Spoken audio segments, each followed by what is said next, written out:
Hayo, Haman Kamariki, KTN. Na tusonge mbele mtazamaji. Uhuni wa kisiasa unaendelea kujitokeza katika mikutano ya kisiasa kote nchini, huku ikiwa imesalia miezi michache tu kabla uchaguzi mkuu wa mwaka 2027. Lakini kwa nini imekuwa vigumu kukomesha uhuni huu? Je, ni kukosekana kwa taarifa za kijasusi au udhaifu wa polisi, na ni kwa nini umejikita zaidi katika mfumo wa kisiasa nchini? Mwandishi wetu wa masuala ya usalama Francis Otuma amekuwa katika maeneo ya Eastlands hapa Nairobi akizungumza na baadhi ya wahamasishaji wa kisiasa. Katika maeneo ya Eastlands Nairobi, siasa ni sehemu ya maisha ya kila siku. Watu wanakula, wanalala na kupumua siasa. Na hapa, uhamasishaji wa kisiasa ni biashara kubwa. Nimekuja Kayole kukutana na baadhi ya wahamasishaji wa kisiasa waliozoea kazi hii chini ya mwavuli wa Bunge la Mwananchi, ili tu kuelewa jinsi uhamasishaji wa kisiasa unavyoweza kugeuka na kuwa vitisho na hatimaye vurugu. Wanasiasa wamekuwa na zile hulka za kubeba vijana, wakiona ya kwamba mwanasiasa mwingine anaenda mahali fulani wa mrengo fulani na yeye haegemei huo mrengo.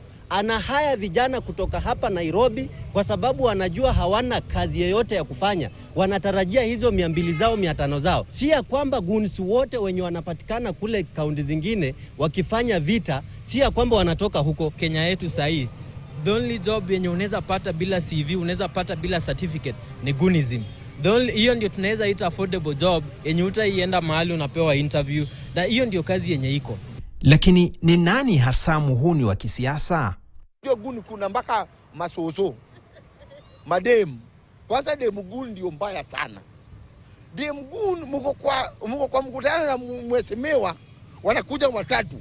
Amesa kunyonga. Macho yako imetoka nje memorori. Watatu wanapiga tero kwa mfuko. Demu guni ndio guni mbaya. Na hii singo amenyonga bwana, mpaka mwanaume unaona singo nono. Demu guni akikuseka, mkono ni kama spana.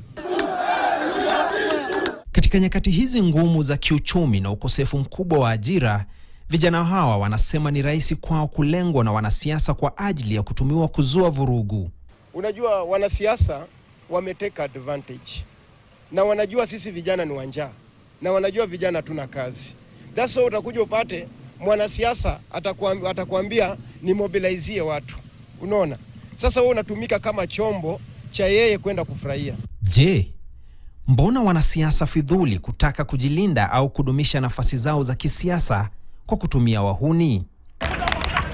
Kutoka kwa vurugu zilizofuata uchaguzi wa mwaka 2007 hadi matumizi ya makundi ya vijana katika mikakati ya kisiasa katika uchaguzi uliofuata, matumizi ya makundi yaliyopangwa kwa malengo ya kisiasa yameacha msururu wa damu, majeraha na hofu.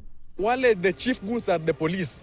Juu unapata askari amesimama amebeba bunduki na kuna hapo mtu ako kando yake amebeba rungu. You are a police officer, umekuja kuniarrest. Why you mask yourself? Mbona unakuja umejifunga hata siwezi kuona? The police ndio the goons, the chief goons wa kwanza. Hao ndio wanatuangaisha na hao ndio wanaendeza mambo ya goons kwa hii Kenya. Hawa na sasa watakutumia vibaya na watakubeba vibaya. Na watakufanya utaumisa mtu, wewe mwenyewe ushikwe na hata kuja kusaidia. Lakini je, serikali ina azma ya dhati ya kukabiliana na uhuni kabla ya uchaguzi wa mwaka ujao? Au kuna mtu mahali fulani anayewezesha kimya kimya mfumo huu? Na hii itamaanisha nini kwa demokrasia ya Kenya yenyewe? Francis Otuma.